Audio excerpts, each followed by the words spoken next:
Ye mbola tsy tapitra fa mbola misy anankiray Andriambavilanitra manakarena Andriambavilanitra androany raisitsika mitiaka sy ny orakoraka Nenkely.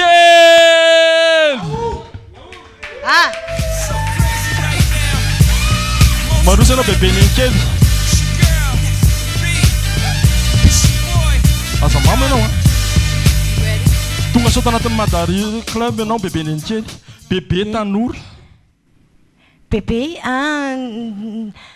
lehilahy miantso hoe bébé, zay mahatonga hoe bébé fa za tsy hoe efa le zany etrehitra efa hoe nahazo azy taona efa nanazava kely. Ndao ary hoe anoarany sehatra. Sehatra. Ye, miraba antsika rehetra tonga eto. Miraba ny Elsie. Tiako be Elsie. Ny volon'ny Elsie lava be fa ny anahy tabory be fa tsy maninona. De ny tena tiako amin'ny Elsie koa reto firany. Za bebe Nenkely za kamba namena ta. Zany hoe za zany en couple iné. Zany hoe voahozona ikambanao olon-droa mandrakizay. Za le lehilahy. Ny tena ijoroako vava olombelona eto de itenenareo za hoe mitovy ny lehilahy sy vehivavy fa tsy sahala. Mitovy ny lehilahy sy vehivavy de ny beramaso. Jereo rehefa misy zazakely zao raha misy ray mitomany eo de mitomany daholo le zazakely. Zany hoe areta mifindra le mitomany. Fa ny vehivavy kosa efa tena tsy rariny intsony satria ny vehivavy indraindray exagéré ozy ny fomba fitenenana vahiny. Zany hoe tsisy dikany eo de zareriny ato za tetomany za raha mitomany ao za mpangina mihitsy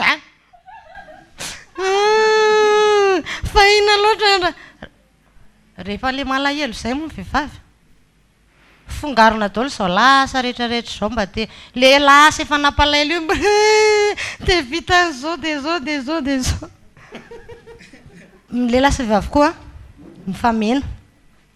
Ary tena mahafinaritra amin'le mampifameno zareo lehilahy tsy misy ohatrany hoe tsy hitany zavatra ataony raha tsisy vehivavy. Neny aiza ny pataloha anaovako fa nakaiza neny le lakile teto mihitsy ny nametrahako azy voanody maly le mamamo iny to de natsipiko teo le izy aiza zao le izy zao za mitady lakile neny tika le izy zany malasa neny fa le telefoniko ngeneny tsy te ty amivody ay ty kay misaotra neny je t'aime.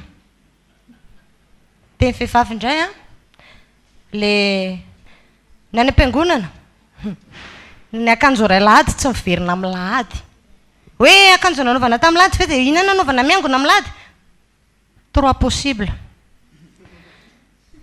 Ka ny lehilahy sy vehivavy zany natao ifameno ihany zay fa manaraka indray toizako any makasitraka amin'ny bebe Nenkely. Ndrasy kely. Tsy ampy le tiaka mafimafy variana amin'ilay fidolatolan'ny bebe Nenkely tsika rehetrarehetra.